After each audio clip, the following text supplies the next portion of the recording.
La excelencia farmacéutica es nuestro compromiso con tu salud.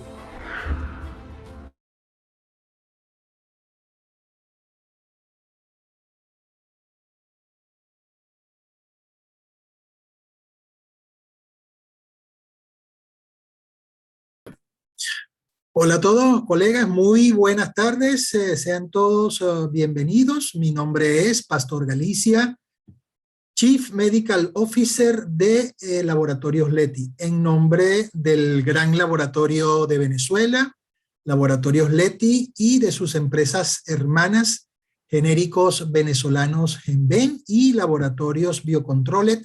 Le damos la más cordial bienvenida a esta actividad webinar de la tarde de hoy, en la cual estaremos en alianza pues, con la Sociedad de Obstetricia y Ginecología de Venezuela, seccional Zulia, para la presentación de esta actividad denominada Tópicos en Infertilidad, hasta dónde puede llegar el ginecólogo.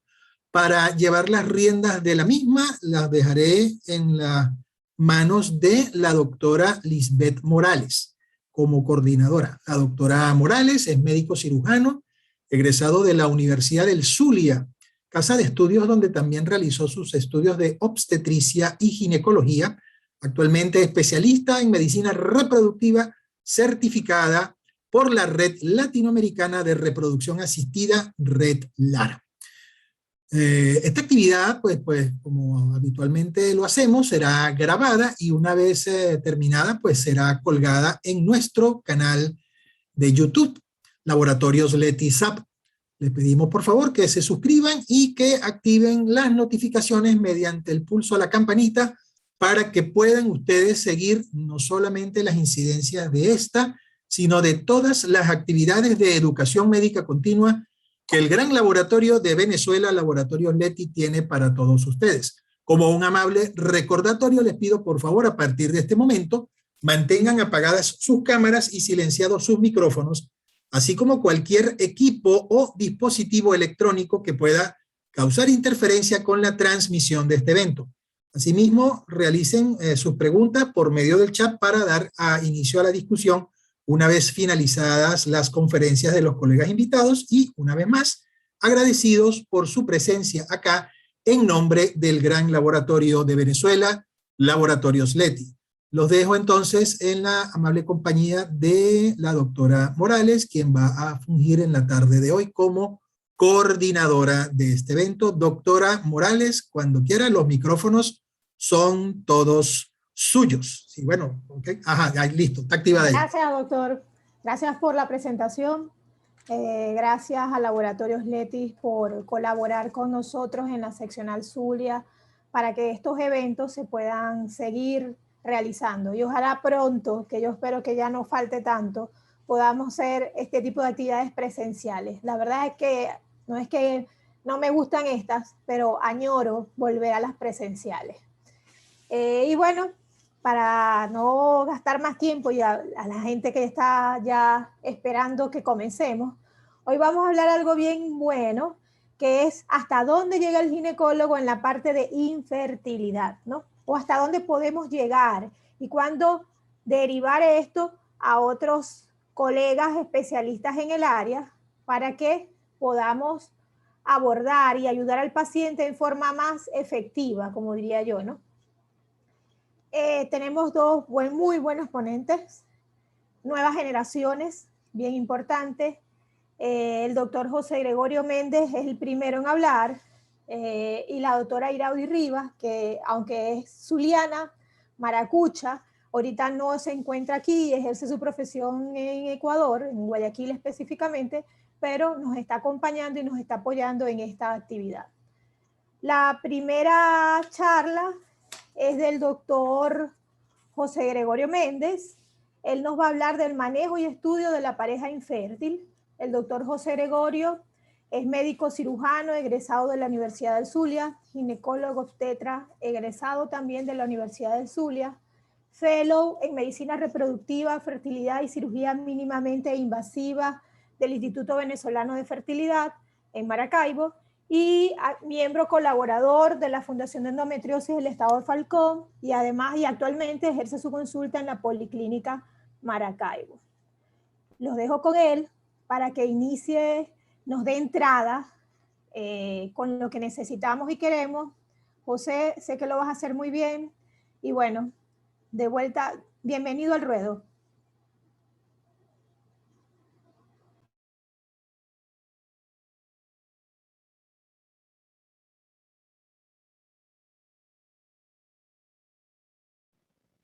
Hola, muy buenas tardes, ¿qué tal? ¿Cómo están? ¿Sí me escuchan? ¿Sí? Hola. Perfectamente, doctor. Ok, muy bien. Muy buenas tardes a todos. Muchísimas gracias por estar acá, por participar en este tipo de jornadas, de webinar, donde, como dice la doctora Liz, lamentablemente no tenemos la posibilidad de encontrarnos cara a cara y poder hacer esa conexión de forma personalizada o en presencial, pero contamos con estos medios para mantenernos actualizados, para mantenernos en contacto los médicos y profesionales que laboramos aquí en este país, inclusive que de aquellos que están, como la doctora Iraudi Rivas, pues representando el país en otras latitudes. Y bueno, por supuesto, llevando pues la información a todos lados. Pues esta tarde vamos a hablar un poco sobre los temas de fertilidad y yo quiero comentarles algunas cosas sobre el manejo de la pareja infértil. ¿Ok? Voy a compartirles pantalla para que vean la presentación. Me dicen, por favor, si ya la están observando. ¿Sí? Sí. Ok.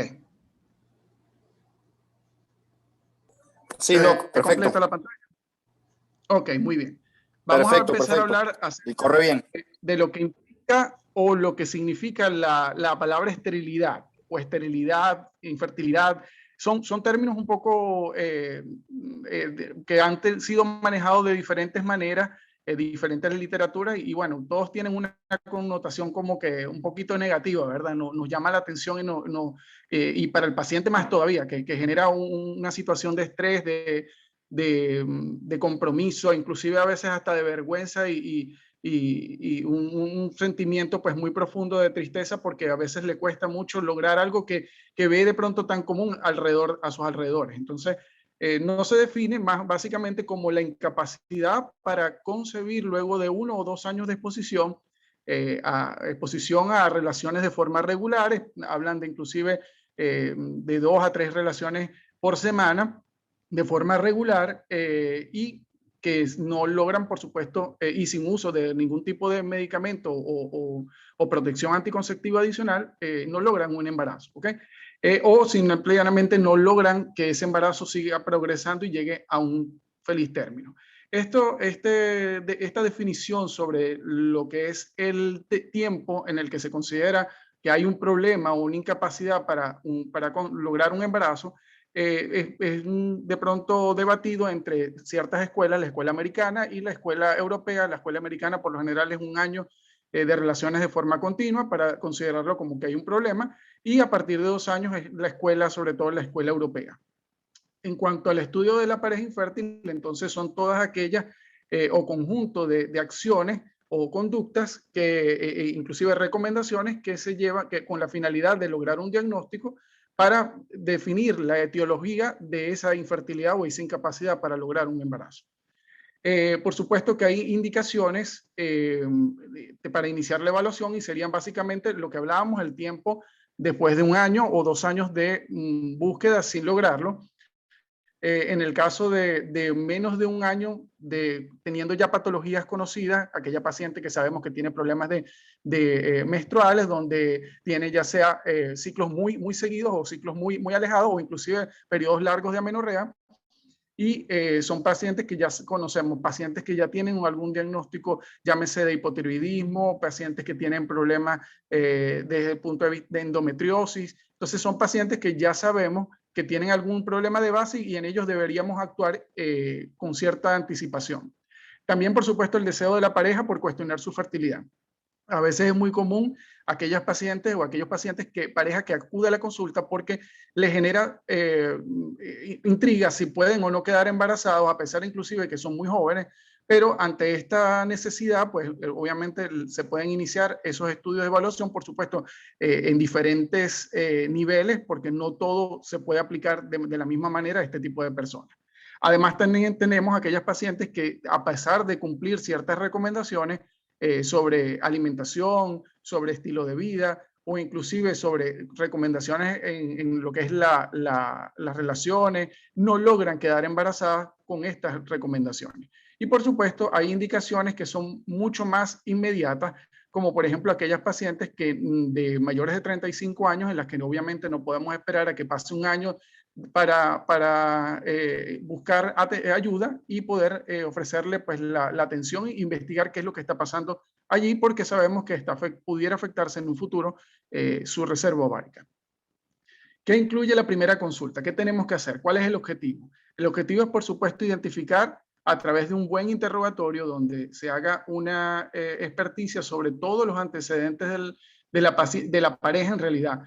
Aquí es importante aclarar que el estudio de la pareja es precisamente la pareja. A veces es muy común que la mujer se eche la culpa de que ella es la culpable de no poder lograr un embarazo, y a veces no es acompañada, no es llevada de la mano con su pareja por considerar que él no tiene ningún problema.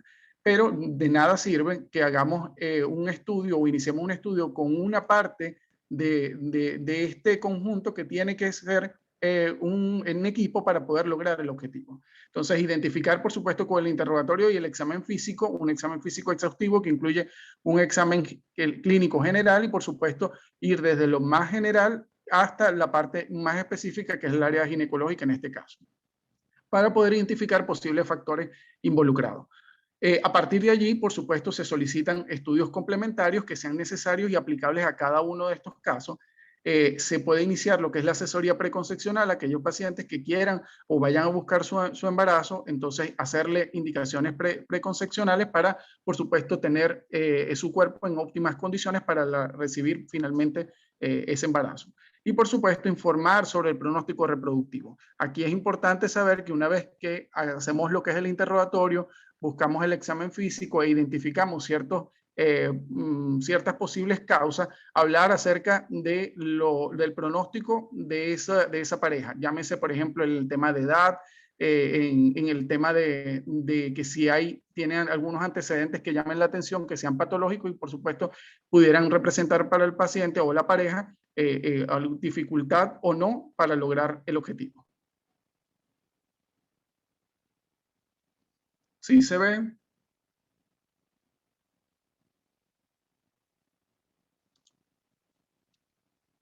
Sí, perfecto, perfecto. En mi pantalla no se ve. ¿Qué están viendo ustedes? Ah, no, acá se quedó la pantalla en blanco. Quedó en blanco, ok.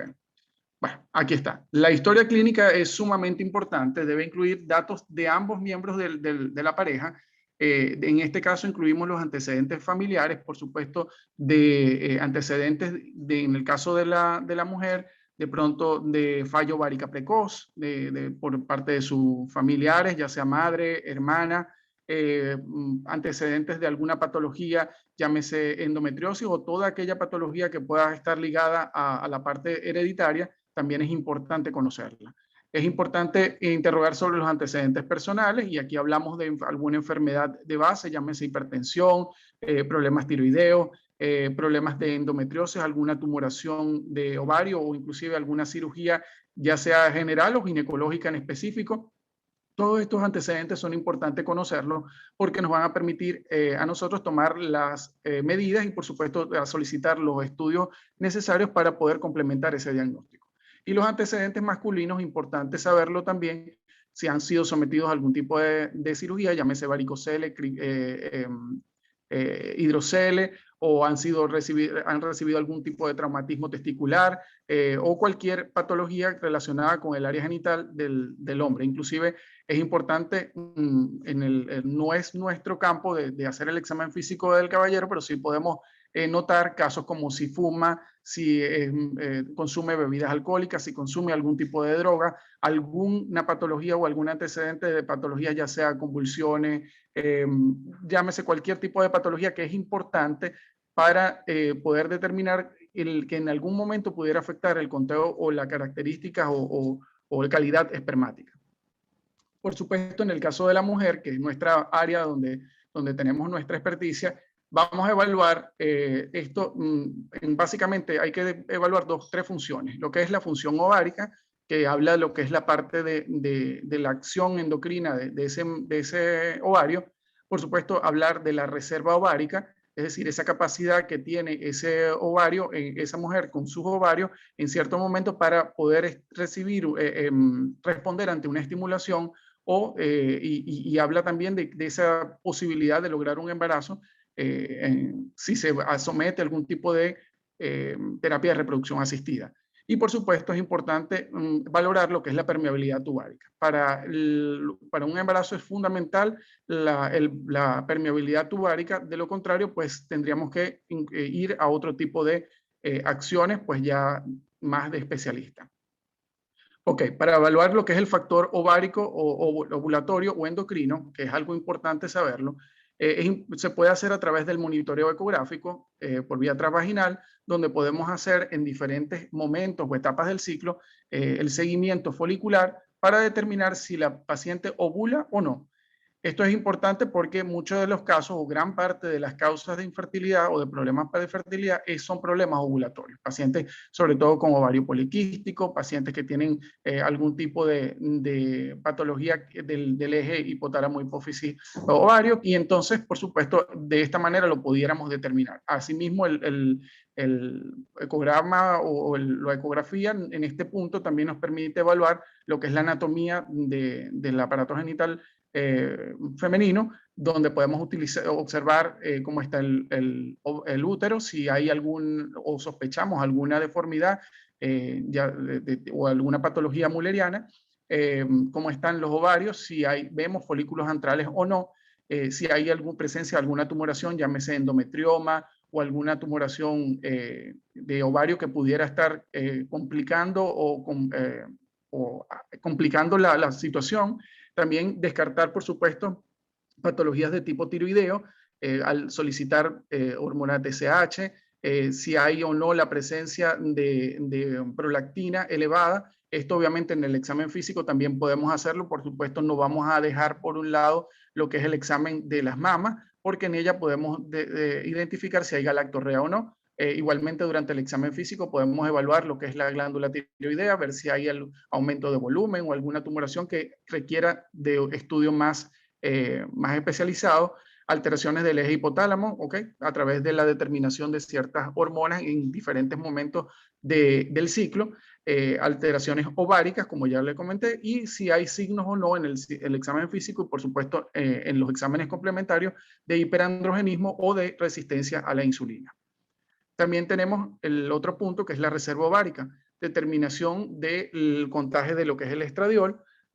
También esto lo podemos hacer por lo general en etapa basal, cuando la paciente está en su segundo o tercero día del ciclo. Podemos determinar lo que es estradiol, FSH sobre todo, para determinar si están alteradas, para que nos hable de reserva ovárica. Asimismo nos ayudamos con el recuento de folículos antrales. Es importante también hacer esto con la ecografía, y por supuesto tenemos también a la mano lo que es la hormona antimulleriana, también ampliamente utilizada para lo que es determinación de reserva ovárica y aquella posibilidad o saber qué posibilidad o qué capacidad tiene la paciente de responder ante una estimulación de pronto con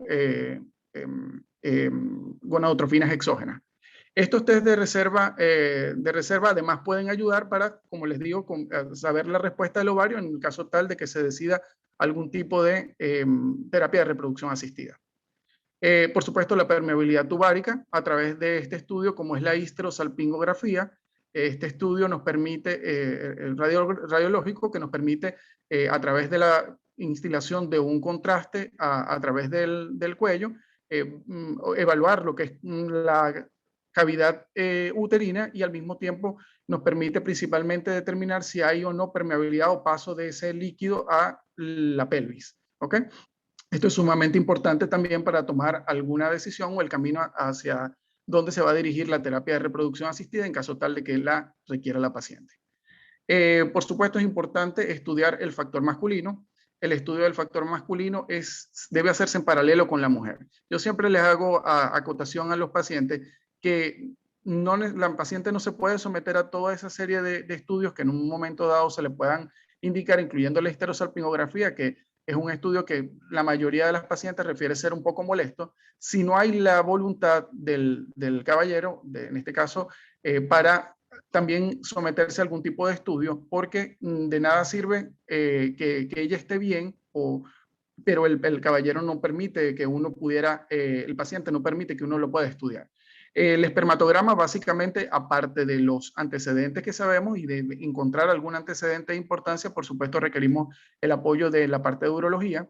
Y en el caso de espermatograma, es el estudio básico que debemos solicitar nosotros como médicos tratantes, en el caso de la parte de ginecología, y en caso de ser patológico, debe repetirse inclusive un segundo espermatograma. Eso es algo que hay que comentarle al paciente. Siempre hay que evaluar cuál es el resultado y dependiendo de eso se puede solicitar un segundo estudio para, de alguna manera, pues confirmar lo que habíamos, lo que se hace el diagnóstico. Aquí vamos a evaluar lo que es la motilidad, si son progresivos, no progresivos, la vitalidad, si están vivos o si están muertos, el porcentaje de cada uno de ellos, el recuento, por supuesto, del número, la cantidad de espermatozoides y, por supuesto, se va a evaluar lo que es la morfología. Es decir, si son normales, si tienen alguna alteración, llámese de cabeza, de cola. Todo esto nos va a dar a nosotros, siguiendo los criterios de la Organización Mundial de la Salud, parámetros para decir si hay un factor masculino alterado o no, tomando en consideración que en general el factor masculino puede estar alterado en un 30% de los casos, el femenino un 30% de los otros casos. También tenemos por allí un porcentaje de casos inexplicados y por supuesto también está el mixto, es decir, un 30% en el que ambos están afectados de alguna manera, ¿ok? Básicamente, este es el estudio que tenemos que hacer y es lo que debería hacer en esta parte el ginecólogo. El ginecólogo puede evaluar estas funciones básicas de lo que es la función, la parte de laboratorio, desde el punto de vista del laboratorio de hormonal, por supuesto la evaluación de lo que es la reserva ovárica o tener una idea de la reserva ovárica de la paciente y por supuesto la permeabilidad tubárica. En base a esto, el ginecólogo debe referir o orientar al paciente si es algo que puede hacer, por ejemplo, relaciones dirigidas, son problemas de pronto de tipo ovulatorio, haciendo algún consejo ya sea de una dieta saludable, ejercicio, el consumo de algún tipo de vitamina, pero en el caso tal de que se encuentren patologías agregadas o obstrucción tubárica, llámese o alteración o daño o una franca deterioro de la calidad espermática, por supuesto deben ser referidos a un especialista. También cuando se sospeche, y por eso coloco estas herramientas que tenemos ya de último, lo que es la histeroscopia y la laparoscopia ginecológica, porque son estudios que básicamente para llegar a ellos es probablemente que tiene que ser referido a un especialista. ¿Por qué? Si al hacer un ecograma sospechamos que hay una patología, una imagen a nivel de la cavidad uterina y que requiera la visualización directa, obviamente la histeroscopia es una herramienta fundamental y de esta manera podemos, esto debería ser realizado por un especialista.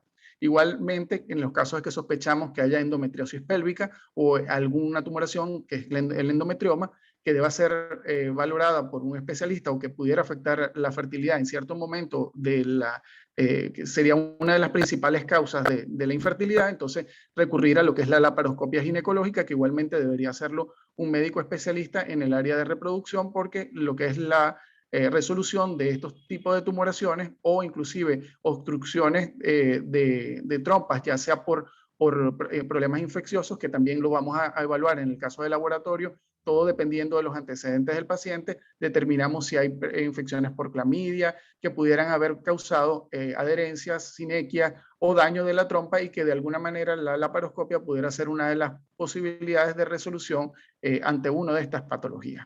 Pero esto sí ya debería ser realizado por un especialista. Bueno, muchísimas gracias por su atención. Esperamos las preguntas al final de la ponencia.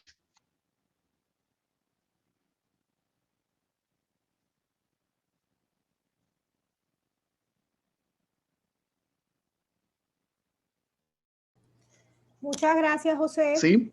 ¿Se escucha? Excelente, sí, se escuchó. Chévere. Te felicito, muy bueno. Perfecto. Ya tengo yo la primera pregunta. No hable muy rápido. Esperemos las próximas que saquen los demás invitados o las demás personas conectadas que nos quieran hacer. Vamos a pasar a la siguiente charla, que es con la doctora Iraudi. Ella nos va a hablar de histerosalpingografía versus sonohisterografía versus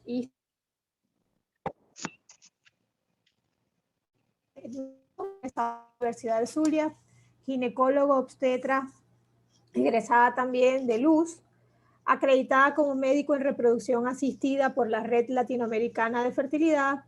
Tiene un entrenamiento en histeroscopia quirúrgica y con resectoscopio por el Instituto Europeo de Ciencias Endoscópicas, y actualmente es coordinadora del área quirúrgica y endoscópica de la unidad de reproducción Dr. Valdivieso en Guayaquil, Ecuador.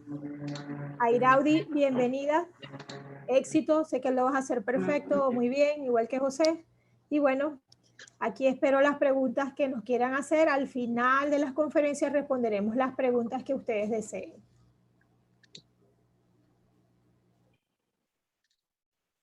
Muy buenas tardes, de verdad que muy agradecida por la invitación que me han extendido. Bastante refrescante realizar este tipo de ponencias, sobre todo para mí que estoy fuera de mi ciudad natal. Y bueno, muy orgullosamente representando a mi país, mi universidad acá en la ciudad de Ecuador. No menosprecio la era digital, puesto que esto me ha permitido a mí acercarme hasta cierto punto a conferencias en otras latitudes y de una u otra manera u otra forma estar en contacto permanente, ¿no? Entonces, bueno, con lo corto que tenemos el tiempo, para entrar un poquito en materia, en un tópico que es sumamente importante, como son los tópicos de infertilidad, hasta dónde puede llegar el médico ginecólogo. Yo quiero iniciar esta charla primero haciendo una observación como médico especialista. Nosotros tenemos que aprender a soltar como médico tratante. Este tiempo que hemos vivido en pandemia nos ha enseñado emocionalmente a soltar muchas cosas. Yo creo que también desde el punto de vista laboral tenemos que aprender a soltar, y más adelante voy a explicar por qué, o creo que se va a explicar solo el por qué debemos comenzar a soltar.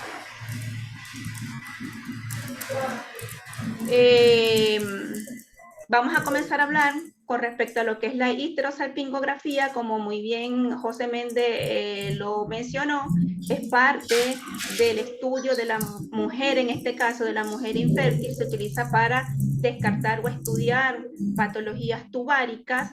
Es un estudio radiológico donde utilizamos un medio de contraste iodado que se debe realizar entre el día 7 o 9 del ciclo. Otras literaturas hablan hasta el día 10. Sin embargo, la práctica dice que es cuando a la mujer se le va la menstruación y antes de lo que es el periodo fértil del ciclo, pues para que no podamos interrumpir si acaso hay algún tipo de implantación o un embarazo en ese ciclo.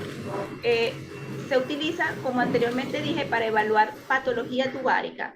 Sin embargo, evidentemente, para que este medio de contraste dibuje lo que son las trompas, va a pasar por el útero. Entonces vamos a ver una imagen triangular que es lo que correspondería a la cavidad endouterina. ¿Qué podemos ver en una radiografía o cómo vamos a interpretar una histerosalpingografía? Primero valoramos lo que es el cuello uterino.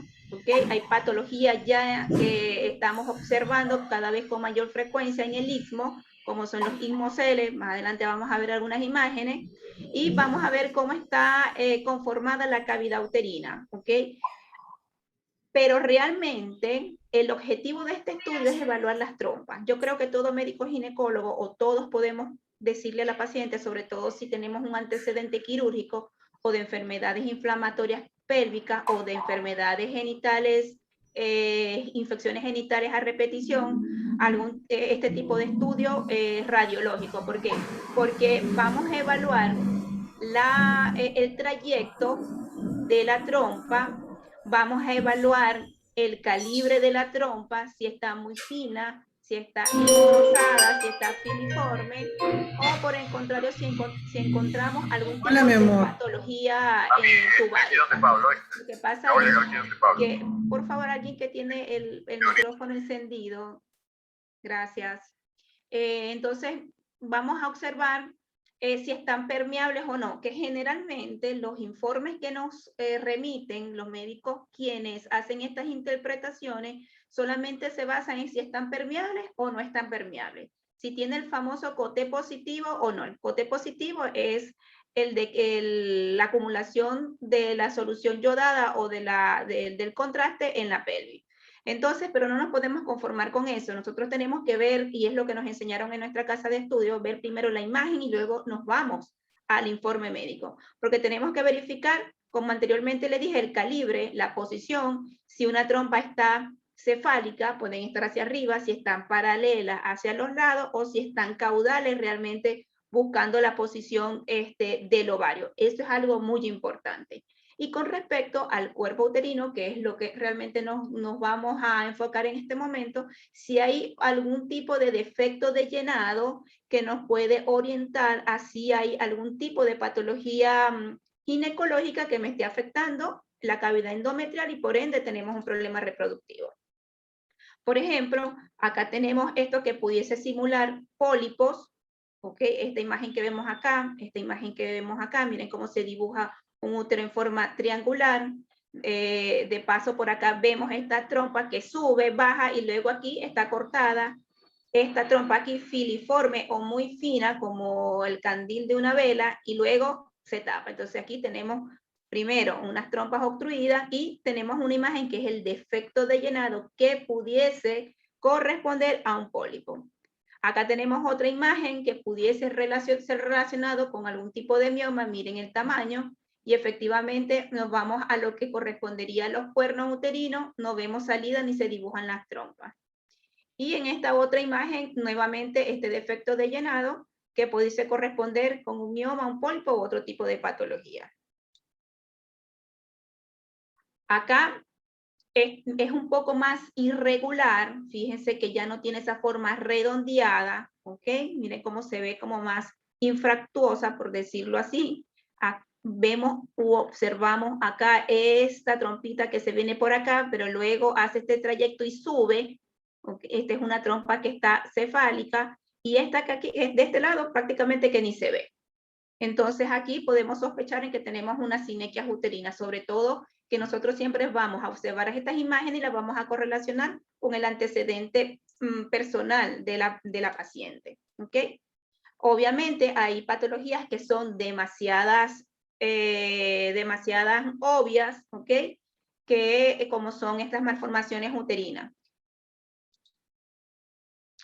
Y en correspondiente a lo que son las patologías tubáricas per se, tenemos lo que son los hidrosalping, ¿ok? O los actosalping, que son las dilataciones bastante exageradas de las trompas, donde hay un cúmulo de líquido inflamatorio que hace que se regurgita o se devuelve en muchas ocasiones al útero y luego vuelve a regresar y se vuelve a regresar. Y esto hace que tenga la cavidad endometrial un medio inhóspito para una implantación. ¿Okay? Aquí también lo tenemos, miren, y no hay una prueba de coté, diría yo que levemente positiva porque por este lado se ve. Y fíjense este trayecto de la trompa que está hacia abajo, está caudal, está en buena posición, pero en sus extremos están dilatados. A diferencia con esta, miren cómo vemos este trayecto muy filiforme que se enrolla sobre ella misma y luego se pierde, no hay pase del contraste. Acá también tenemos unas pequeñas imágenes o sombras más oscuras, no es un llenado homogéneo, sino más bien heterogéneo en esta área, que ahí pudiéramos estar presencia de algún tipo de pólipo en este caso. Estas son patologías que son quirúrgicas. Por ejemplo, una paciente con hidrosalping, obviamente es una paciente, si tú como médico ginecólogo haces la laparoscopia, perfectamente la puedes hacer, puedes seguir avanzando con esta paciente, o si prefieres la derivas, preferiblemente por la laparoscopia, porque bueno, nosotros todavía, o muchas de los especialistas, no manejamos aún lo que es la laparoscopia y preferimos hacerlo a cielo abierto. y también es valedero, pero recuerden que la recuperación por laparoscopía es mucho más rápida y vamos ganando tiempo con respecto a la fertilidad de la paciente, porque como mencionó José, se puede ver comprometida la reserva ovárica. Y realmente lo que queremos es que la paciente pues se embarace.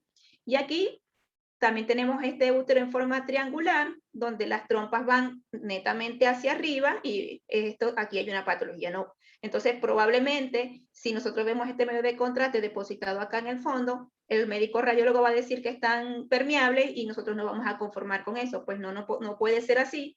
Debemos ver el trayecto y el calibre de las trompas hacia dónde están dirigidas para saber si ellas están aptas para poder fecundar, porque sabemos que es el laboratorio, y nuevamente con su sistema especializado ciliar, llevar ese embrión hacia lo que es la cavidad endometrial para poder hacer lo que es la implantación. Entonces, entre algunas complicaciones tenemos el dolor, que es el principal síntoma del cual se quejan mucho las pacientes. Yo creo de verdad que es a través de la técnica que utiliza cada técnico o cada médico radiólogo que usa para hacer este tipo de examen, puesto que desde que estoy acá en el Ecuador, en Guayaquil, he observado como hay médicos ginecólogos que realizan la histerosalpingografía, y una de las ventajas es que la paciente no se queja de dolor. Entonces yo creo que el secreto está en la técnica que estamos utilizando. Aunque nosotros no somos formados para hacer la histerosalpingografía, pero bueno, es una de las experiencias positivas que he tenido acá. El dolor, por supuesto, la reacción vagal es bastante infrecuente, infecciones y la reacción alérgica, sobre todo por lo que es que el contraste es a base de yodo. Para esto, para estas pacientes que tienen alergia al yodo, hay un esquema que se puede aplicar para, usando algunos corticoides para poder hacer el estudio de imagen. Tenemos entonces aquí, así que entre la ventaja que tiene un bajo costo, relativamente poco invasivo, vamos a valorar la morfología, la orientación y la permeabilidad de las trompas, y tiene una sensibilidad y especificidad bastante elevada y confiable. Entre las desventajas, la reacción alérgica no nos permite valorar las características del endometrio y se sugiere una patología endocavitaria, pero no podemos diferenciar qué hay adentro. Sabemos que hay una patología en el útero, pero no sabemos diferenciar cuál es. Y otra de las cosas también que llama la atención en este punto es que a veces vemos esas imágenes tipo burbujas o con ese defecto de llenado, y en ocasiones son burbujas de aire que entran dentro de la cavidad, pero ¿cómo saberlo, verdad? Es bastante difícil. Más adelante vamos a ver cómo podemos nosotros identificar si fue así o no fue así, es decir, si fue una burbuja de aire o no. Y otro factor importante que no puedo dejarlo de pasar es que cuando las obstrucciones están proximales a los ostium, puede deberse también a un espasmo de los ostium en proximal por reacción del paso del medio de contraste, y entonces se pudiese decir que hay una obstrucción bilateral de las trompas cuando realmente la trompa lo que hizo fue un espasmo que es normal del órgano. Pasamos entonces a lo que es la sonohisterografía, que realmente es un estudio que se utiliza para evaluar lo que es las patologías endometriales, anatómicas o patologías endocavitarias. También se realiza entre el día 8 y 11 del ciclo o posterior a que la paciente se le va la menstruación y antes que venga su periodo fértil, para evitar, si hay algún tipo de implantación, interferir en este posible embarazo. Es un estudio que se utiliza solución salina para expandir la cavidad endometrial y que está asistida con la ecografía endovaginal para poder desvirtuar esta cavidad y poder observar si hay algún tipo de alteración. Esto se puede complementar con una ecografía 3D dependiendo de la alteración estructural que hayamos conseguido. Entonces tenemos acá este tipo de estudio. Le colocamos una solución salina, colocamos el transductor y lo vamos a ver cómo se desvirtúa la cavidad, y ecográficamente lo vamos a ver así, antes de colocar la solución, después de colocar la solución. En una hidrosonografía, esto deberíamos decir que es un endometrio o una cavidad endometrial sin ninguna patología estructural o anatómica, porque no estamos viendo ningún tipo de deformidad. En cambio, en estas imágenes vemos que es un poco anfractuosa, que es un poco pérdida de la anatomía, ¿ok? Tiene algunos relieves, esto se puede coincidir o se puede pensar que tenga pólipos endometriales. Tenemos este tipo de imagen que es obviamente y muy probablemente, cuando hagamos una ecografía normal transvaginal vamos a observar que la paciente tiene mioma. Entonces, a veces tiene mioma, la vamos a operar. Yo sugiero que hagamos una hidrosonografía para ver la expansión de la cavidad y si ese mioma que vimos ecográficamente altera la cavidad endometrial, me desvirtúa me desvirtúa la cavidad, entonces ahí la paciente tendría indicación quirúrgica. Pero si es un mioma que es intramural, pero que no me deforma la cavidad endometrial, no tendría una indicación quirúrgica, amén de que realmente sea un mioma de gran tamaño, ¿okay? Que me ocupe un gran espacio y que pudiésemos pensar que le resta, digamos que vitalidad al endometrio, ¿ok? Y aquí tenemos un mioma, que es un mioma que ya está dentro de la cavidad y por supuesto esto la indicación es quirúrgica. Entonces, miren cómo se ve este endometrio, bastante fino, está fino porque probablemente esto lo hicieron postmenstrual, un día 6, 7, después que la menstruación haya pasado y no vemos absolutamente ninguna alteración anatómica. Recordemos que estos son imágenes blanco y negro en un solo corte, en un 2D, ¿ok? Imaginémonos que esto es un televisor a blanco y negro y ya van a saber por qué hago la analogía. Y entre las complicaciones, dolor, realmente es poco doloroso si utilizamos sondas muy finas para poder franquear sobre todo el orificio cervical interno, que es donde le puede molestar un poco. Reacción vagal es bastante infrecuente o algún tipo de infección, pero si nosotros colocamos un espéculo y vemos que la paciente tiene una infección vaginal activa, pues tienes que omitir el procedimiento, colocarle tratamiento, citarla y entonces vamos a hacer el estudio. Entre las ventajas, bajo costo, un medio de contraste bastante tolerable porque es una solución 0,9, alta especificidad y sensibilidad para el diagnóstico de patologías endometriales. Entre las desventajas hay que tener un adiestramiento en ecografía y en 3D realmente realizarlo es bastante fácil y solo pudiese orientar permeabilidad tubárica si usted ve que ingresamos la solución fisiológica y en la cavidad como que no abre, sino que el agüita se va y cuando hacemos la ecografía o hacemos un rastreo o un escaneo rápidamente con la sonda transvaginal, vemos que el líquido está depositado en fondo de saco. Entonces podemos decir que probablemente esas trompas están permeables, pero no sabemos cuál de las dos, ¿no? Y tampoco nos va a orientar en lo que ya les había comentado, lo que es la posición ni calibre de la trompa. Y bueno, finalmente llegamos, creo que la parte que más me gusta realmente, que es la parte histeroscopia. Aquí tenemos el televisor a color, ¿ok? Antes lo estábamos viendo blanco y negro, ahora llegamos al televisor a color, porque esto es un estudio endoscópico que utiliza una fuente de luz y utiliza un sistema óptico como si estuviésemos haciendo una laparoscopia y que nosotros también nos podemos guiar y ayudar a través del uso de la electricidad, que puede ser bipolar o monopolar, y también podemos estar, digamos que ayudados o manejados con el receptor, que es este que vemos acá, por eso es que lo coloqué. La dificultad de esto son los entrenamientos, los cursos y el costo, por supuesto, del equipamiento. Sin embargo, nosotros sabemos que a medida que el tiempo avanza, nosotros debemos de buscar siempre estar al día con nuestra formación académica y lo asemejo a años anteriores cuando surgió la ecografía. Probablemente hace unos 20, 30, 40 años no todo ginecólogo manejaba la ecografía y no todo ginecólogo tenía un ecógrafo en su consultorio. Hoy en día, y por supuesto los costos eran muy elevados, pero hoy en día difícilmente vemos un consultorio de un ginecólogo sin una ecografía o difícilmente vemos un ginecólogo que no tenga alguna habilidad ecográfica, al menos para hacer ecografías generales y hacer rastreo de algún tipo de patología, bien sea ginecológica u obstétrica. Entonces yo creo que esto también debe ser el futuro de lo que es la histeroscopia, pues ahorita cuesta un poco, pero todavía se puede alcanzar, ¿ok? Las complicaciones de la histeroscopia, el dolor, sangrado, reacción vagal, infección, perforación pondría yo, y son muy pocas.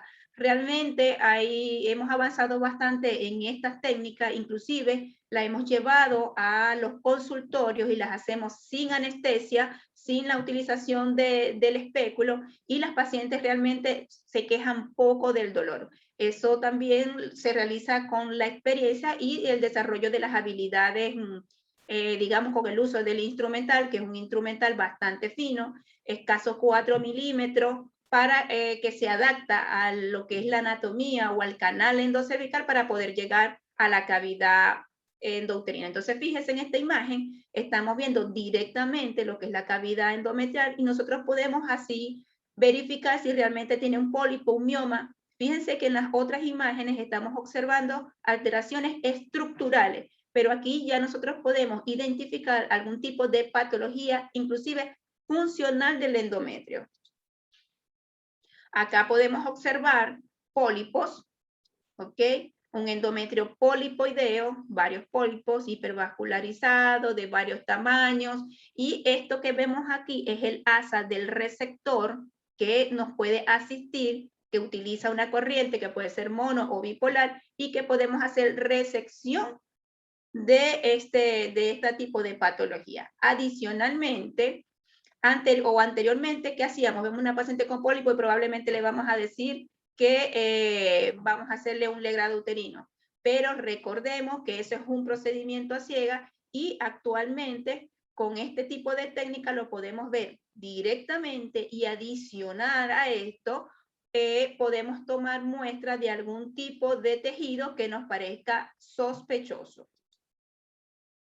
Acá podemos ver los miomas, ¿ok? Estos miomas, dependiendo del tamaño y de la ubicación, se pueden hacer con el histeroscopio utilizando tijeras, o vamos a necesitar en algún momento la utilización de la electricidad monopolar. Realmente lo ideal es utilizar electricidad bipolar para hacer la resección de estos miomas.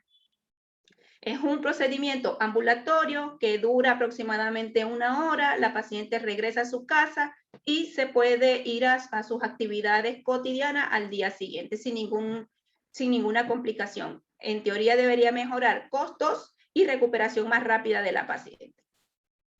También tenemos estos casos de sinequia.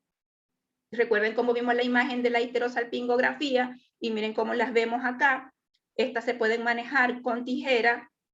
A través del histeroscopio podemos hacer el diagnóstico y luego podemos hacer el tratamiento quirúrgico. Obviamente el tratamiento quirúrgico, como vamos a invadir un poco a la paciente, esto sí va a un quirófano con sedación para que ella pueda tolerar el dolor, porque vamos a invadir, a cortar y probablemente pues a utilizar algo de electricidad para darle nuevamente la forma a la cavidad uterina.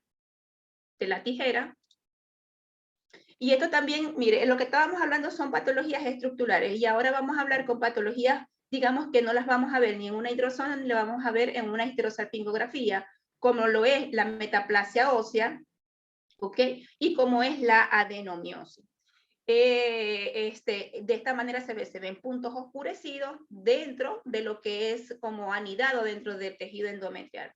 Y la metaplasia ósea, que es bastante infrecuente, pero realmente se está observando cada vez más a medida que nos entrenamos en este tipo de técnica, se observa más que todo en pacientes con antecedentes de abortos a repetición o legrados uterinos. Aparentemente hay una relación con algún tipo de residuo fetal o embrionario, y que pueda transformar este tejido pluripotencial endometrial a algunos restos óseos, digámoslo de esa manera, histológicamente, dentro de la cavidad endometrial.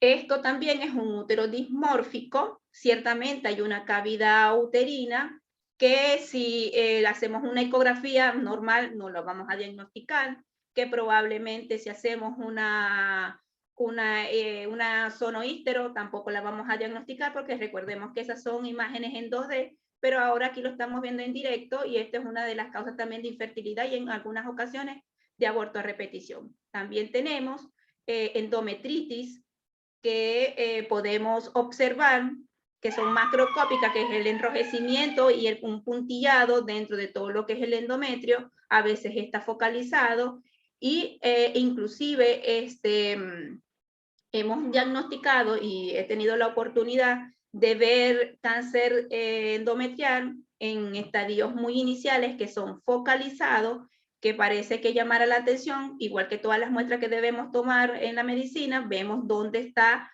la lesión sospechosa, tomamos muestras, ya ha resultado algún cáncer endometrial en sus fases iniciales. Entonces también desde el punto de vista ginecológico tiene una gran importancia diagnóstica precoz en cuanto a lo que es la parte del cáncer. Y por supuesto las malformaciones uterinas, que estos son ecografías 3D, por eso es que se recomienda realizar ecografía 3D para saber en qué estamos, qué patología estamos, vamos a manejar y decidir cuál va a ser la técnica quirúrgica a realizar. Todas estas cirugías de tabiques que antes las hacíamos a cielo abierto, ahora las podemos hacer, uno, diagnosticar con el histeroscopio y luego poder continuar con el resector. En otro momento pudiéramos conversar de eso con el resector, para poder hacer la corrección de este tipo de malformaciones. Y una cosa muy importante que está surgiendo como que más frecuente, tal vez porque ahora se hace con más facilidad este tipo de estudios, son los ismoceles, que son los defectos. Esta es una ecografía normal, pero tenemos un defecto de la cicatriz de las cesáreas anteriores, obviamente de pacientes que hayan tenido cesáreas anteriores, y esto acá ocurre un ambiente o crea un ambiente difícil, inhóspito para la implantación, es causa de infertilidad, es causa de dolor pélvico, es causa de trastornos menstruales que afectan mucho la calidad de vida de la paciente. En una histerosalpingografía la podemos ver de esta manera, en una hidrosonografía la vamos a ver de esta forma y la corrección va a depender del deseo reproductivo de la paciente. ¿Por qué? Porque si este vértice que está aquí, que llega a la serosa, está muy adelgazado, eso entonces hay que corregirlo vía histeroscópica y laparoscópica, porque obviamente si esto es una paciente que estamos apostando a que se va a embarazar, puede haber una ruptura uterina durante la gestación. Y esto es lo que vemos dentro del histeroscopio. Vemos un arco anterior, este es como una cúpula o una cavidad, vemos un arco posterior y acá por la parte de atrás es que está la cavidad endouterina. ¿Por qué se hace histeroscopia de rutina en fertilidad? Bueno, porque tenemos patologías endometriales que son responsables del 25% de los fallos de fertilización in vitro, porque se ha demostrado que existen patologías del 25 al 40% de las hidrosonografías o de las histerosalpingografías que son normales, que están indicadas en los fallos de implantación, porque podemos encontrar algún tipo de patología y luego va a mejorar. Podemos realizar tomas de biopsia para hacer inmunohistoquímica, para el diagnóstico inmunohistoquímico de endometritis, y pacientes con aborto a repetición, por supuesto. Ventaja es un estudio diagnóstico y terapéutico que permite el diagnóstico de patologías inflamatorias, infecciosas, trofismo endometrial tolerado por la paciente, una alta sensibilidad y especificidad. Y las desventajas, por supuesto, que puede requerir anestesia, aumenta sobre todo los costos, son procedimientos un poco más invasivos y lo que es la parte del el adiestramiento y del equipo que necesitamos tener. Y entre una comparación entre uno y otro, yo creo que aquí ya con todo lo que he hablado podemos ubicarnos más o menos que la histerosalpingografía pues es para evaluar trompa, no es para evaluar útero, sin embargo nos puede orientar morfológicamente en qué podemos estar en presencia de algo patológico. La sonohisterografía valedera todavía, a pesar que tenemos la presencia de la histeroscopia, yo creo que a futuro va a ser reemplazada, pero también tiene una alta sensibilidad y especificidad. Realmente en la unidad donde yo trabajo, creo que del 99% de las sonohisteros que se realizan como de forma rutinaria y es que están patológicas, les hago las histeroscopías y efectivamente pues tenemos un endometrio alterado. Y en un 1 o 2% entro y no consigo absolutamente nada. Y con respecto a la histeroscopia, bueno, todas las ventajas que anteriormente había comentado. ¿Dónde podemos llegar? Aquí es donde yo les digo aprender a soltar. Nosotros como médicos generales podemos hacer una histerosalpingografía, puedes aprender, puedes afinar tus conocimientos en cuanto a la lectura de la placa como tal. Si la paciente consideras que ya no puedes manejarlo desde el punto de vista reproductivo de alta complejidad, refiere a la paciente. Si haces una histerosono o una hidrosonografía y ves que hay patologías endometriales y no tienes un histeroscopio, no tienes entrenamiento, puedes referirlo o tienes que comentarle a la paciente que esto existe. Ella va a tomar la conducta si se queda contigo para que le hagas un aspirado, un legrado, o sencillamente le vas a ofrecer a la paciente una solución que pues con una alternativa de un colega que tenga un histeroscopio y pueda resolverle a la paciente su patología. Al fin y al cuenta, nosotros necesitamos que la paciente se embarace porque estamos hablando de fertilidad.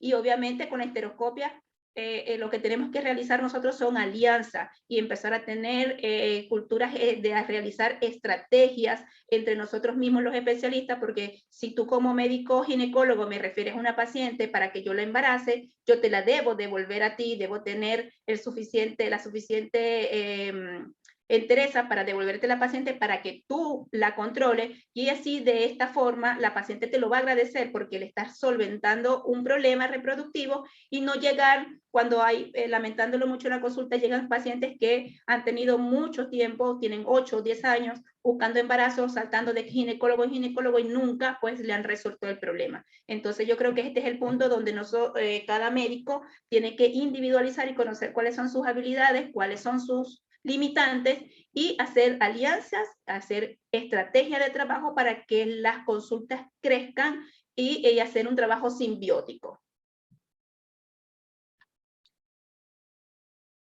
Conclusiones, la histerosalpingografía y la sonohistero son estudios de protocolo de entrada de fertilidad, de infertilidad, realmente se le deben realizar a todas las pacientes, que la histeroscopía tiene indicación de acuerdo a los hallazgos de la hidrosono y de la histerosalpingo, pero realmente creo que a todas las pacientes que van por lo menos a tratamiento de reproducción de alta complejidad se las deben realizar, y todo paciente que va a procedimiento de fertilidad, bueno, lo que habíamos conversado anteriormente, debe realizarse una histeroscopia.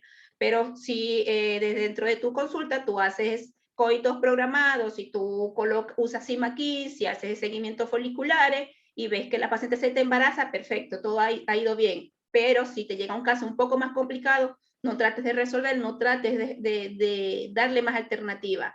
Dale una opción de irse con un colega, como vuelvo y le digo, que hagan un trabajo simbiótico y la paciente va a regresar a ti, ¿ok? Bueno, de verdad que muy agradecida.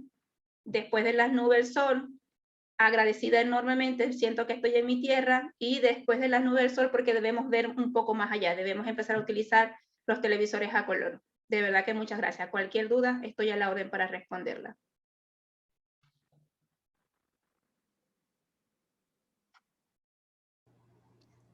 Gracias, Airaudi.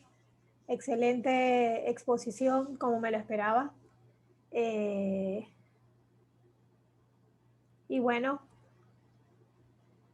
no sé si me están escuchando. Ahorita vamos a ver un video que nos va a pasar perfectamente. Victoria Letis como parte de su apoyo a la parte corporativa con lo que contamos. Gracias a ellos se pueden dar estas cosas. Y bueno, pueden ir escribiendo todas sus preguntas o dudas para que podamos tener una sesión de preguntas y respuestas. Ya yo tengo unas escritas por aquí a mis amigos. Te doy entrada para que pasen el video.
Muy bien. Ya estamos aquí de vuelta. Quiero ver esas preguntas. Y yo voy a comenzar, para romper el hielo, como dicen por ahí. Y voy con José. Realmente esto estaba enfocado, y lo hicieron muy bien, a que el ginecólogo general entienda hasta dónde puedo llegar. Pero yo quiero hablar de dos cosas para iniciar, ¿no? Cuando tú, José, le dices al ginecólogo, refiere al especialista en reproducción, hasta aquí debemos llegar nosotros como especialistas. O sea, me refiero tomando en cuenta, por ejemplo, solo historia clínica y factores condicionantes de la paciente. Ok, bueno, básicamente una de las cosas que requiere aquellas pacientes que requieran una atención inmediata, sobre todo pacientes mayores de 35 años, son aquellas que no se puede perder el tiempo ni irse por las ramas para poder lograr hacer una investigación adecuada. Eso es muy común pacientes que llegan ya con 38, 40 años de edad, que han pasado por el ginecólogo, han intentado de forma infructuosa los intentos para lograr de las cosas básicas, y cuando ya llegan nos hacen el trabajo mucho más difícil porque ya tienen pues un consumo de su reserva ovárica o hay otros factores adicionales como enfermedades crónicas que nos dificultan muchísimo más el objetivo. Sobre todo es importante también digamos que el ginecólogo haga una especie de lobby cuando cuando se refiere a un especialista, y explicarle que lamentablemente el tema de fertilidad parece algo muy común, pero si se quiere, la especie humana es una de las que tiene peor capacidad para poder reproducirse comparado con los animales, pues. Y inclusive dando ese tiempo, ese compás de un año o inclusive 2 años, para que haya la probabilidad de lograr un embarazo. Imagínate que entonces pasa 1 año o 2 años intentándolo y es todavía considerado normal. Entonces, no es de pronto de no pensar que pueda haber problemas. Y en este caso, hay que activar las herramientas y las estrategias, como dice Airaudi, para poder darle una mejor atención al paciente sin ser, vamos a utilizar la palabra mezquino o querer quedarse con el paciente solamente para tratar de resolverle cuando sabemos que se nos está saliendo de las manos. Y incluso estoy totalmente de acuerdo con lo que dice Airaudi. Si la idea es tratar de no referir por el tema de que se vaya a quedar la paciente, el médico, en este caso, que trata la parte de fertilidad, cuando se la refieren porque no puede ser tratado por el médico inicial, debería, por ética, darle la opción al paciente de volverse con su médico de nuevo porque ya se logró el objetivo, que era lograr un embarazo. Y creo que a partir de allí, y tomando en consideración eso, entonces pudiéramos trabajar, como dice Airaudi, de forma mancomunada, haciendo alianzas para poder darle una mejor posibilidades al paciente.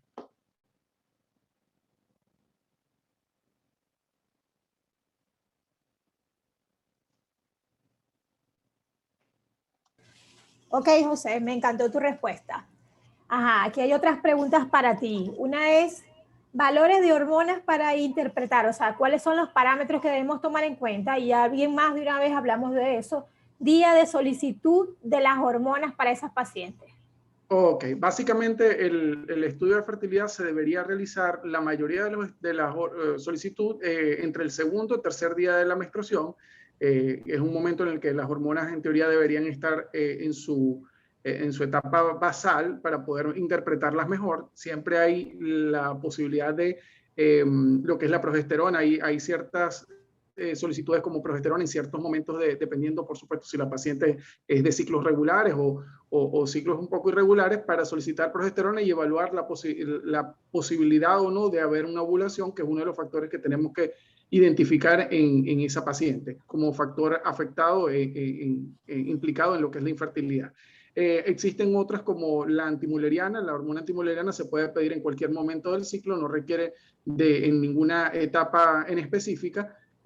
Básicamente eso con respecto a la parte hormonal, y por supuesto hay otros exámenes de laboratorio, glicemia, o sea, lo que es hematología, estudios generales, infecciosos, ya sea para el tema de HIV, VDRL, algunas patologías que son infecciosas, lo que es clamidia, en aquellas pacientes que sospechemos o que consideramos que sea necesario solicitar este tipo de estudio. Pero en el caso particular de las hormonas, lo ideal es que se soliciten. En el caso, por ejemplo, de la prolactina, también está descrito en la literatura que se debería solicitar y de estar alterada, inclusive hacer otra toma, porque pudiera ser un solo resultado, pudiera estar alterado por varios factores.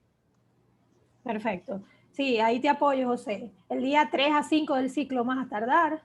Hablaban mucho, preguntas sobre los valores de hormonas basales. Mira, hablando de FSH y LH, deberían ser valores en estado basal entre día 3 y 5 menores a 10. No deberían superar a eso. FSH menor a 10, correcto. Y el estradiol, o sea, cuando te llama la atención, valores por debajo de 80 picogramos de estradiol, por ejemplo. Esto, una cosa que no había comentado y es importante informarlo, que por lo general el estudio de la pareja infértil, o por lo menos las cosas básicas que se deben solicitar, deberían hacerse por lo menos en máximo 2 a 3 ciclos de la paciente, a partir de que hace la consulta, ¿ok? Como bien decía Airaudi, por ejemplo, el tema de las hormonas se hace con la menstruación, ¿ok?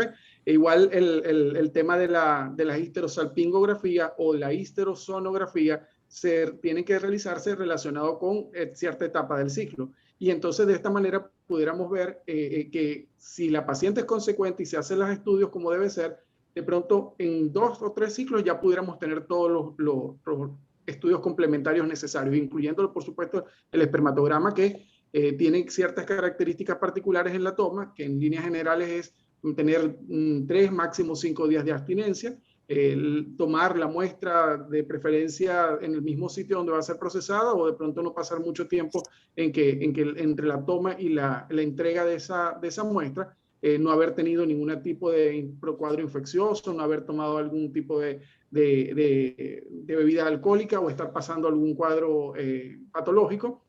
¿Ok? Y importante que sea tomada con masturbación, no a través de un coito, y que sea en vaso de copa ancha, que esté pues cerrado de paquete. Lo hemos visto y lo he notado, parece fuera de este mundo, pero si hay personas que utilizan recipientes pues que son utilizados y por supuesto estos son contaminados. ¿Siempre debemos hacer hormona antimuleriana? Preguntan. Pues es obligatorio, por ejemplo, en pacientes, por ejemplo, mayor de 35 años, donde tú sospechas que por FSH y estradiol, e inclusive por recuento de folículos antrales en una ecografía, te dé un valor bajo y sospeches que pudiera haber una falla ovárica ya. Aquí hago mi intervención, ¿no? Pero es un estudio que en líneas generales es bastante fácil de realizar, o sea, está a la mano de todo el mundo y pudiera ser inclusive considerado como de rutina.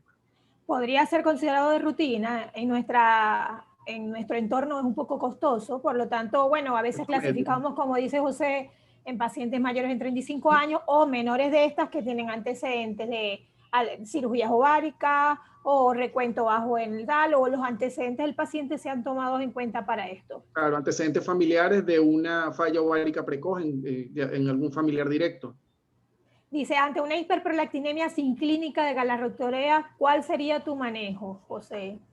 Bueno, depende básicamente del valor conducir al paciente. Como le digo, si se hace hay un valor elevado, se repite el estudio dando las recomendaciones previas para tomar la muestra, evitar lo que es el contacto sexual el día previo, dormir bien, evitar la estimulación de los pezones. Todos esos son factores que de pronto, indicándole al paciente, puede evitar y poder tener un poquito más de certeza de que ese resultado es el correcto.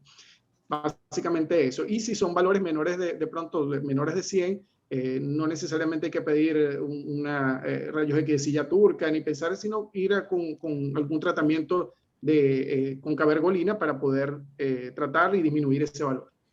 Perfecto, totalmente de acuerdo. Te voy a hacer una última pregunta, José, que me extraña que no hayan escrito.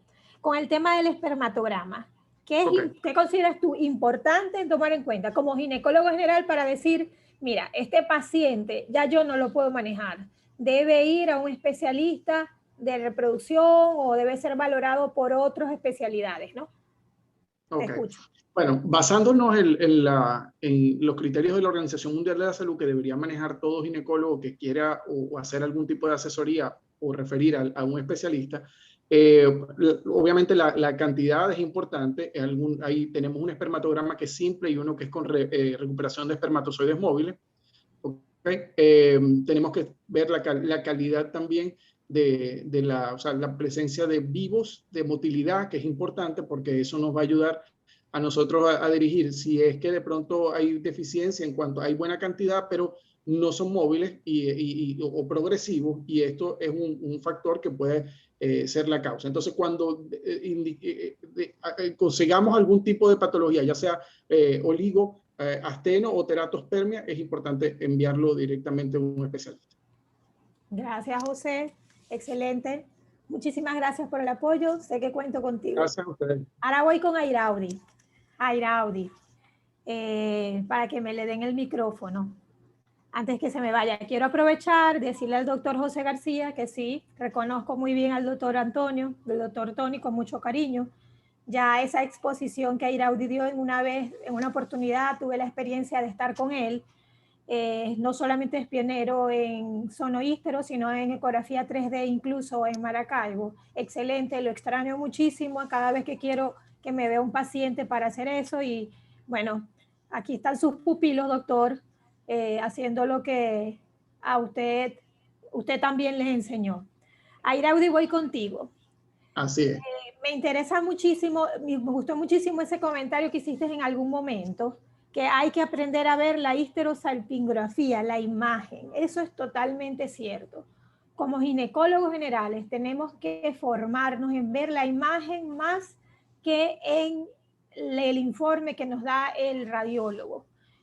Por ahí vi que comentaban que el radiólogo nos puede dar, ¿cómo se llama? Tener confianza con el radiólogo. Sí, eso es perfecto, bien, chévere. Pero más importante aún es que nosotros identifiquemos muy bien la histerosalpingografía. Entonces, contigo voy. Airaudi, que no la veo por ahí. Aquí estoy. Ah, ok. Comentaste algo sobre la obstrucción proximal bilateral, ¿no? Ojo con eso, ¿no? Y me encantó. O sea, una paciente que tiene una obstrucción bilateral proximal y no tiene ningún antecedente, piensen que es una paciente que pudo tener un espasmo perfectamente, ¿no? O sea, hay que individualizar al paciente. Falso negativo. Dijiste algo muy importante que era, si tengo una alteración en la ecografía, voy a hacer que sospeche un mioma o una alteración endometrial en la sonoístero, me voy directo en la histerosalpingografía o en la ecografía del paciente, ¿te vas directo a la sonoístero o vas directamente a la histeroscopia? O mejor dicho, respóndeme lo que tú consideras que se debe hacer y no solamente lo que haríamos, porque yo sé lo que me vas a decir. ¿no? Bueno, realmente, ¿qué es lo que se debe hacer? Una histeroscopía. ¿Sabes qué? Esa va a ser mi respuesta. Yo, una de las cosas que he mantenido y pienso mantener y defender hasta que Dios me dé oportunidad fuera del país, y tú me conoces, es que aquí se hace dentro de Venezuela y fuera de ella, nosotros tenemos que hacer lo que se debe hacer. Si de repente pues no tienes las capacidades para realizarlo, esa es otra situación, pero ofrece lo que tienes que hacer. ¿Okay? Lo que se debe hacer, si tenemos las herramientas, es una histeroscopía. ¿Okay?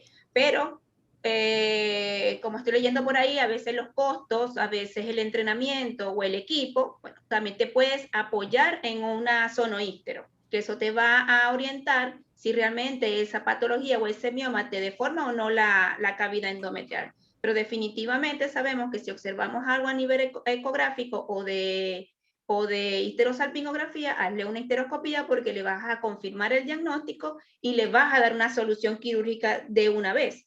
En cambio, si tú la pasas por una hidrosono, confirmas el diagnóstico, ya es una consulta que va más la paciente y luego la vas a referir porque, bueno, evidentemente alguien tiene que resolverle la situación a la señora. Entonces, ahí aumentaste el tiempo que para nosotros ya hemos comentado que es sumamente importante dentro de lo que es la evaluación de lo que es de la evaluación de la mujer, sobre todo el tiempo por lo de la reserva ovárica.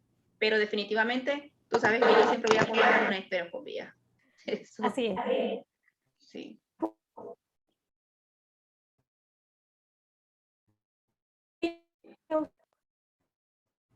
La relación de una sangre bilateral. No sé si la doctora... No te escuché bien. Ajá. Aquí hay una pregunta. Doctora Rivas, ¿qué opinión tiene usted?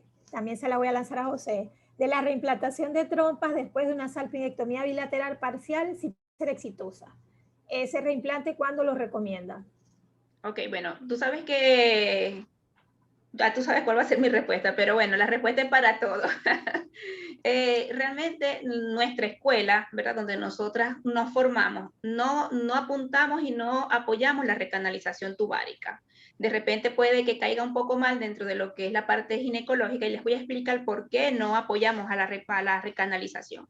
Recordemos que las trompas de forma interna tienen un sistema muy avanzado, un sistema ciliar avanzado, que debes tener una, porque muchos creen que la cortamos y luego las volvemos a suturar y se acabó. Eso es un sistema demasiado especializado que necesita una técnica demasiado perfecta, que necesitas instrumentos especiales para realizar eso. No vas a agarrar un Axon y vas a agarrar un portaguja y lo hiciste con un hilo el más fino que encontraste, no. O sea, eso necesita una instrumentación, eso necesita una preparación, un entrenamiento que, bueno, nosotros osadamente realmente en algún momento lo hemos llegado a hacer, pero de una vez que nosotros profundizamos nuestro conocimiento en lo que es la reproducción, aprendemos, ¿verdad?, que pues las posibilidades de recanalización son muy bajas, aparte de que tienes que a eso agregarle, uno, el costo económico, dos, le vas a alargar el tiempo de espera a la paciente,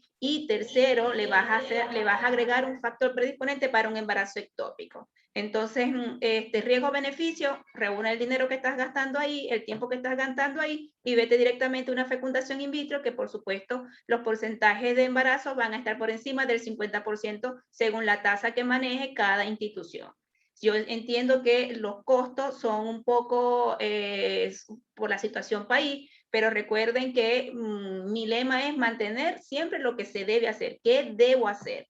Y ahí es donde yo quiero hacer énfasis en que necesitamos saber desprendernos, necesitamos aprender a conocer y aceptar. No es conocer, porque sí lo sabemos, necesitamos aceptar nuestras limitaciones y aceptar que hasta ahí llegamos. Y lamentándolo mucho, pues ofrecer a la paciente que probablemente para nosotros no va a ser lo más ideal, pero hablar con franqueza que esa paciente te lo va a agradecer, y solamente por esa charla o por esa respuesta de franqueza que le diste, a lo mejor ella te va a traer otra paciente, porque tú le hablaste con la realidad, y no como ha ocurrido en otras ocasiones que nos llegan a nuestras consultas recanalizadas, entre comillas, y bueno, entonces ahí viene la triste historia, porque recordemos también que hay una carga emocional sumamente importante en las pacientes, que al llegar a las consultas las pacientes se quiebran emocionalmente y hacen el recordatorio de su recorrido por diversos especialistas, de los cuales ninguno le habló francamente, y eso sencillamente la paciente lo valora. Entonces, definitivamente no recomendaría por estas razones lo que es la recanalización tubárica.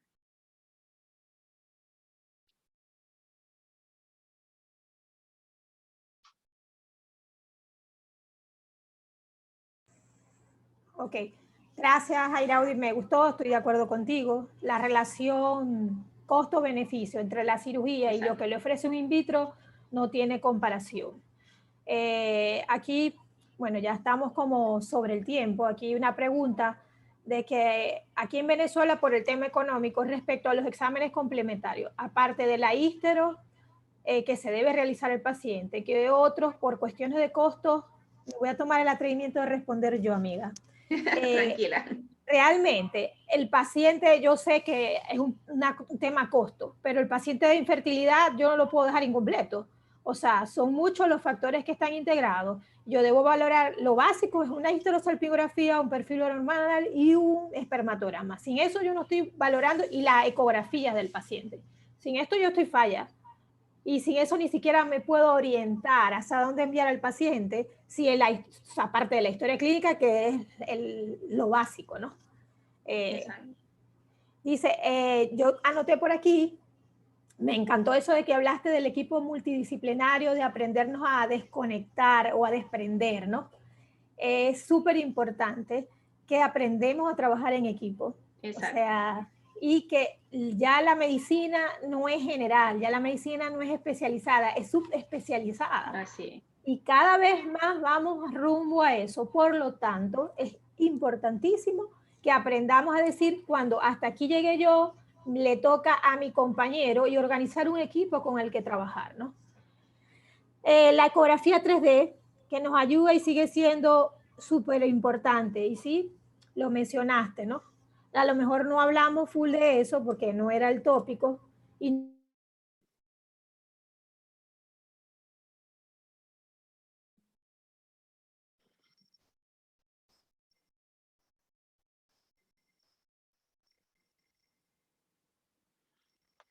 Chequéese.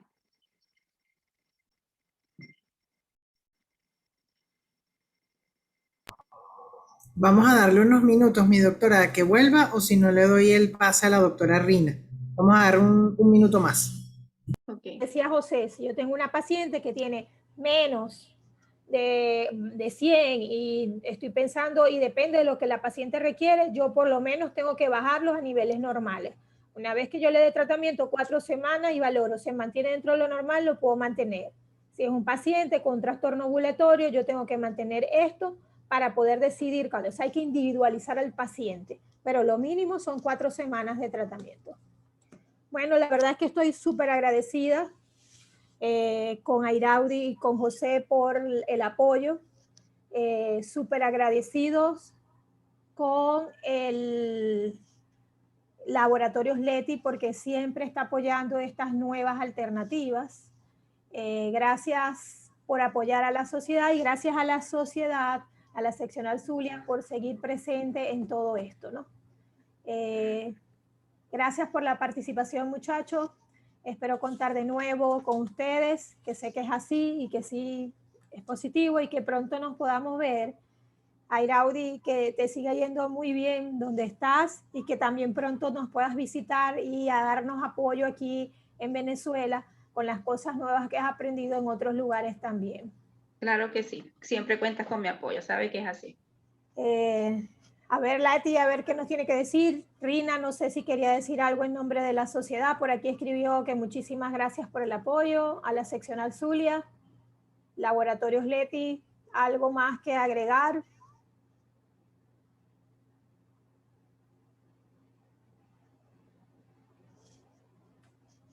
Bueno, creo que nos quedamos solas, parece, ¿no? No. No, para nada, para nada. Ya.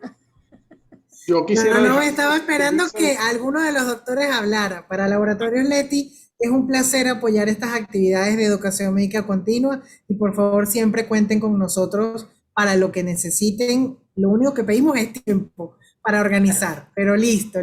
Nosotros felices de tenerlos en casa. Muchas gracias.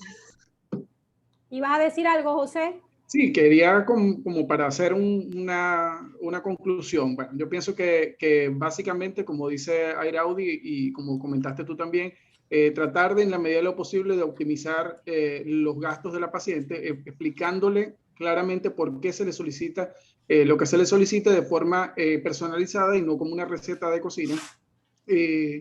De esta manera, pues optimizar los gastos para esta paciente, y es importante que se le hable claro sobre el pronóstico. Dentro de las cosas que hablaba, una vez que uno identifique más o menos la posible causa, serle claro en cuanto al pronóstico y lo que pudiera suceder. Y hacerles énfasis en que esto es una cosa de persistencia, de consistencia, de ser constante, porque es muy común que pacientes lleguen a la consulta, hacen la consulta inicial y se pierden y aparecen después con otros estudios, y lo van haciendo de forma muy muy separada. Y esto lamentablemente pues no es lo adecuado. Y hay que explicarle que ese gasto que ellos están haciendo debe ser optimizado y tiene que hacerse de forma continua en el tiempo que uno más o menos les está diciendo que debe realizarse. Básicamente eso, hablarles claro, porque hay muchas cosas desde el punto de vista, no solamente la inversión económica, sino como dice Agraudi, la inversión desde el punto de vista sentimental, de esperanza que tienen esos pacientes, y a veces se ven un poco alterados por el tema de que no pueden lograrlo en el tiempo que ellos consideran pues, que debería hacerlo. Así es. Bueno, muchachos, muchísimas gracias, la verdad. Me gustó, me encantó. A José lo veo con más frecuencia. A Iraudi hablo mucho con ella. Sí. Y ahorita Sí, con sí. esta conferencia se me ocurrieron cosas nuevas, ya hablaremos. Ok. Gracias, Leti, por apoyarnos. Gracias, Rina. ¿Algo más que decir tú, Rina? Sí, gracias. Gracias a ustedes por el apoyo a la seccional Zulia. Agradecida como siempre a Laboratorios Leti por incentivarnos a estos webinars para mantenernos conectados desde la distancia. Agradecida al doctor Méndez y a la doctora Rivas por su participación, a la doctora Morales por coordinar este webinar, a todas las personas que nos acompañaron en la tarde de hoy y bueno, siempre motivando la seccional Zulia de Educación Médica Continua, a esta formación de relevo, que es muy importante. Fara, muchísimas gracias por el apoyo en el día de hoy. Saludos a todos por allá por Caracas, desde aquí, desde Maracaibo. Gracias a todos por la compañía. Feliz tarde. Chao, saludos. Qué lindo. Feliz tarde, hasta luego.